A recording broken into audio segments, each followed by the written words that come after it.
E aí, pessoal? Como vocês sabem, esse canal se destina a fazer a leitura de relatórios gerenciais de fundos imobiliários. Então, quem não gosta ou não tem tempo de ler, coloca aqui no 2x que eu vou lendo junto com vocês. Se você curte esse tipo de conteúdo, não esqueça aí de dar aquela força, clica no joinha, se inscreve no canal, clica no sininho, compartilha com os amigos e quem tiver interesse, coloque aí nos comentários qual relatório vocês querem ver aqui nos próximos vídeos. Então, hoje nós vamos ler o relatório que saiu agora no finalzinho de maio, referente ao fechamento de abril de 2021. Há poucos dias atrás eu fiz a leitura do DEVA 11 também, mas era o relatório de abril referente a março. Agora, só para deixar ele no mês certo aqui, vamos ler o de maio referente ao fechamento de abril do Devante Recebíveis Imobiliários FII, o DEVA 11. Então até é legal, né, que vocês olhem um vídeo anterior, depois ver esse aqui, ver o que mudou de um para outro. Então, vamos lá. Como sempre aqui, né, a gente começa com os objetivos do fundo, que é auferir rendimentos e ganhos de capital advindos das aplicações em ativos financeiros com lastro imobiliário, basicamente certificados de recebíveis imobiliários, os CRIs. Então, fundo de CRI. Comentários do gestor. No mês de abril, o fundo distribuiu R$1,37 por cota dos detentores do DEVA 11, o que representou um dividend yield de 1,39% e 785,25% no comparativo com o CDI. A taxa média ponderada da carteira indexada à inflação aumentou 0,18 pontos percentuais, totalizando 10,64%, mais inflação. A exposição ao IGPM diminuiu 0,21 pontos percentuais e ao IPCA aumentou em 0,4 pontos percentuais, reflexo do aumento de operações indexadas ao IPCA, considerando que o LTV consolidado da carteira está em 40%, concluímos que há uma excelente relação de risco-retorno. Então, só para a gente fechar esse parágrafo aqui, né, a exposição do fundo em IGPM diminuiu um pouquinho, enquanto de IPCA aumentou. E isso deve estar acontecendo principalmente porque o IGPM está muito alto, e aí para ele conseguir novos CRIs, né, na negociação, o pessoal deve estar negociando aí e trocando de indexadores, né? O IPCA, por ele ser uma oscilação menor, então deve estar sendo mais fácil conseguir CRIs aí, novos CRIs, né, indexados ao IPCA. Seguindo aqui. No fechamento do mês, o fundo estava em 98% alocado, sendo 91,4% em CRIs mais o FII LSPA 11. O volume residual permaneceu taticamente alocado em outros FIIs para melhor gestão do caixa. Veja detalhes na página 3. A receita decorrente dessa alocação foi de R$70 mil, versus 43 mil se estivesse rendendo 100% do CDI, um aumento de 63% na rentabilidade desta parcela. Como esperado pelo time de gestão, algumas das operações indexadas ao IGPM foram remodeladas a fim de prezar pela manutenção do bom andamento das carteiras. Embora estivessem saudáveis, as novas estruturações estão mais ajustadas sobre a ótica do retorno ajustado ao risco no longo prazo. Foram ativos emitidos em um cenário com inflação controlada, diferentemente do que observamos desde o segundo semestre de 2020 e da expectativa do mercado para os próximos períodos. Historicamente, o IPCA se mostra menos volátil do que o IGPM e por isso também entendemos que essa troca de indexador faz sentido para algumas operações, mas são avaliadas caso a caso. Então aqui basicamente ele disse aqui o que a gente tinha conversado ali anteriormente, né, que o IPCA ele é menos volátil, por isso ele está avaliando caso a caso e, dependendo do caso, está trocando o indexador. As operações foram CRI Urbanis, CRI Eldorado Vitória e CRI Resort do Lago. Na prática, houve a remodelagem dessas dívidas com condições diferentes, mais ajustadas às características atuais dos fluxos de recebíveis dessas carteiras e a mudança significativa do cenário macroeconômico. No caso específico do antigo CRI Eldorado Vitória e atual Eldorado Minas, a nova modelagem contempla somente a adequação da taxa pré. O indexador permaneceu o IGPM.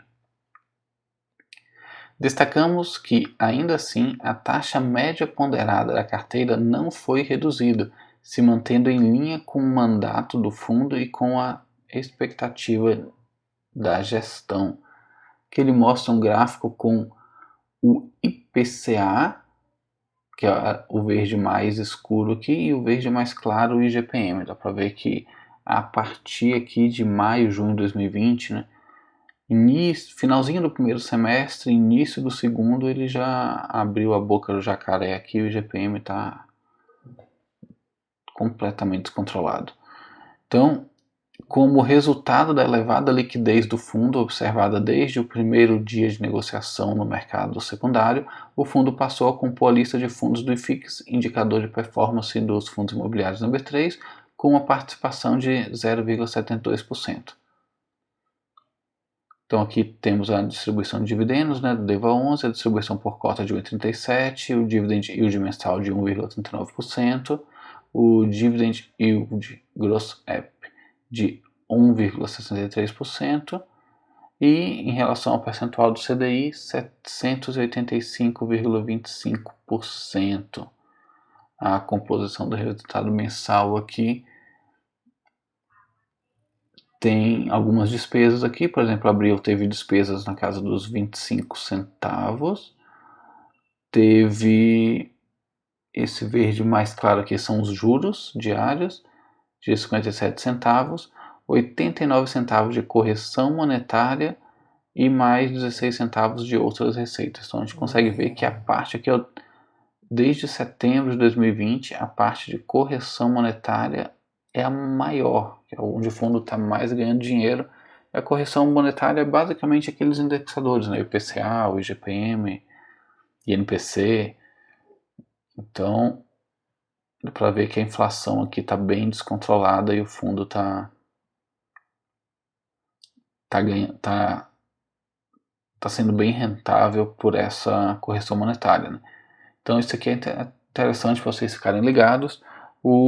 A inflação hoje está descontrolada, o fundo está ganhando bastante dinheiro com isso, mas em algum momento ela vai se controlar, né? A taxa Selic está subindo, não que a Selic ali ela já interfira diretamente ali, só que o fato é que com a subida da Selic, a tendência é que a inflação estabilize. Então o IPCA, o IGPM, eles vão acabar estabilizando, e com isso, esse índice aqui de correção monetária, né, ele vai render menos, né? Vai continuar rendendo, obviamente, que a inflação nunca para, e nem é interessante que pare, né? O país sem inflação é um país que não cresce, então a inflação deve existir, ela só não pode ser no nível dos 40%, que é o que o IGPM acabou de passar aqui, ó. Então, seguindo aqui com o relatório, que tem uma demonstração de resultado, né? Em abril, o fundo teve 10,3 milhões de receitas totais, né, com todas as receitas dele, e teve uma despesa de 1,6 milhão. O total distribuído foi de 8,7 milhões. Quando dividir isso pela quantidade de cotas, dá 1,37 por cota. A taxa média ponderada aqui do fundo, né? Então o fundo ele tá variando ele ganha inflação mais 10,64% e CDI mais 5,39%, né? São os dois indicadores aqui que ele tem mais. No inflação, ele engloba IGPM, IPCA, INPC, e CDI é o CDI mesmo, né? Então, IGPM, a média dos CRIs aqui do fundo, a IGPM mais 11,7, ou IPCA mais 10,29, ou INPC mais 9,2 e CDI mais 5,39, que a gente tinha visto ali em cima. Aqui o fundo mostra alguns indicadores, né? Então 90% da carteira do fundo está em CRIs, 8% em fundos imobiliários e mais 2% em caixa. Os indexadores aqui, 65% é IPCA. A gente até viu que teve uma crescida, um pequeno aumento aqui na parte de IPCA.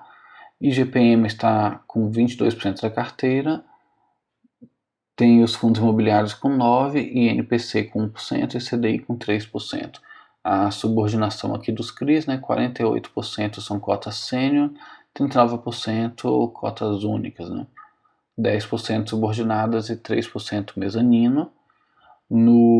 Na distribuição por setores dos CRIs, 32% no setor corporativo, 30% em multipropriedade e 24% em loteamento. Tem mais 12% em shopping e 2% em timesharing. A deflação dos CRIs, 99% está protegido, que é aquela parte de IGPM, ou IPCA ou INPC, são os fundos, são os CRIs que estão indexados à inflação mais alguma coisa, e 1% não está protegido. Aqui ele mostra a alocação, né, toda a carteira de CRIs aqui do fundo. Recomendo também que vocês deem uma lida depois com calma em todos eles. Aqui ele tem a alocação em fundos imobiliários, né?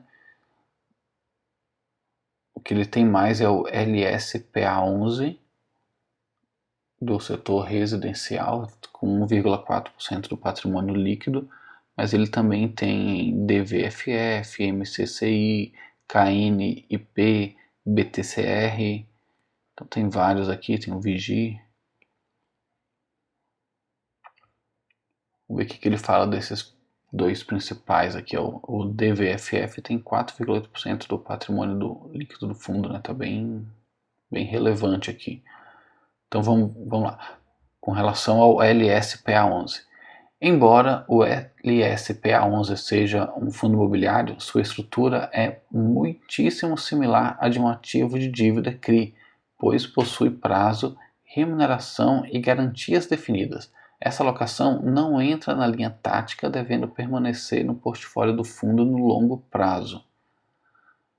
E o DVFF, temos a intenção de manter por volta de 3% da carteira do DEVA11 alocada no DVFF, fundo de arbitragem e trading sob nossa gestão. O percentual atual será diluído. A estratégia é obter ganhos para o DEVA11 a partir dos tradings realizados e da remuneração de CRIs presentes na carteira do DVFF11. Entendemos que é uma forma interessante de remunerar o caixa. É importantíssimo destacar que dessa parcela não recebemos taxa de gestão, ou seja, não será bitaxada. Essa informação ficará evidente nas próximas DRS. Evento subsequente, já houve o giro da carteira de FIIs após o fechamento do mês de abril, com exceção do LSPA11. A carteira de FIIs representava 6,9%, que somado aos 2% mantidos em CDI, totalizava 8,9% da carteira total. Como informamos em relatórios anteriores, consideramos esse um patamar adequado para a manutenção do caixa em linha com o praticado pelo mercado, porém obtendo uma remuneração muito melhor. Então aqui, só para deixar claro com vocês, ele tem vários FIIs aqui que ele chama de alocação tática. O LSPA11 e o DVFF11, o LSPA ele parece um CRI, né? E o DVFF ele é um fundo da própria gestora que faz alguns trades, como a gente leu ali. Ele vai ser diluído nos próximos, mas o que ele está tentando deixar claro é que ele considera isso aqui do DVFF para baixo como se fosse caixa. Então, no lugar dele botar tudo em CDI, ele deixa um percentual muito pequeno em CDI, o resto ele bota nesses outros fundos para ficar gerando caixa que gera acima do CDI. Então ele tem uma estratégia aqui um pouquinho diferente dos outros, mas que está se mostrando uma estratégia bem interessante aqui no caso desse fundo. Em seguida, o relatório mostra alguns ativos, né, do próprio fundo. Então tem todos eles aqui. Recomendo que todo mundo... você não precisa ficar lendo sempre isso aqui, né, porque a maioria das vezes eles basicamente se repetem. Mas eu sugiro vocês dar uma olhada por cima, principalmente onde ele está localizado, né? Por exemplo, aqui, ó, Itabuna, Bahia, que está em diversas, aqui, ó, Porto Seguro, na Bahia, Foz do Iguaçu. Então, recomendo que, ó, Goiás, interior de São Paulo, recomendo que vocês deem uma lida. Provavelmente vai ter algum empreendimento desses aqui que estão próximo da cidade de vocês. Tem outros indicadores aqui que ele está chamando de resumo do portfólio de CRIs. Percentual da carteira vendida, 56% já foi vendido entre 80% e 100% dos empreendimentos e 42% foi vendido entre 60% e 80%. No caso de obra executada, 83% está com execução entre 70% e 100%. A razão saldo devedor, 50% está até 200% do saldo devedor, 33% está entre 200 e 300 e apenas 18% acima dos 300. A razão de PMT, né, do fluxo mensal, 55% está até 200%, 34% de 200 a 300 e apenas 11% acima dos 300. Aqui ele mostra aquele gráfico padrão aqui de liquidez, né, e volume negociado. O preço do fechamento ajustado por dividendos. Então, a gente consegue ver que de novembro de 2020 ele caiu aqui para casa dos 115. Janeiro, dezembro, então janeiro de 2021 122, depois 119, 117, agora 108. A gente consegue ver que o preço de fechamento ele vem dando tendo umas quedas. O volume negociado vem aumentando, né, de novembro até agora. Fevereiro ele teve um boom aqui. Março já foi superior a janeiro, né, não tão superior assim, mas abril ele já foi bem alto aqui. O fundo teve participação em 100% dos pregões, o volume negociado foi de 146,6 milhões, a quantidade de cotas negociadas de 1,2 milhão, o valor de mercado do fundo está em 695,4 milhões e toda essa negociação aqui representou um giro de 20,3%, equivalente a 20,3% do fundo, né? Aqui o fundo apresenta um glossário e ele mostra mais alguns fundos que estão sob gestão, né? E com isso chegamos ao fim da leitura de mais um relatório de fundos imobiliários, dessa vez do relatório de maio de 2021, referente ao fechamento de abril do fundo DEVA 11. Espero que vocês tenham curtido a leitura. Peço também que vocês deem aquela força pro canal, clique no sininho, se inscreva, dê um joinha e quem tiver interesse coloque nos comentários qual fundo vocês querem ver aqui nos próximos vídeos.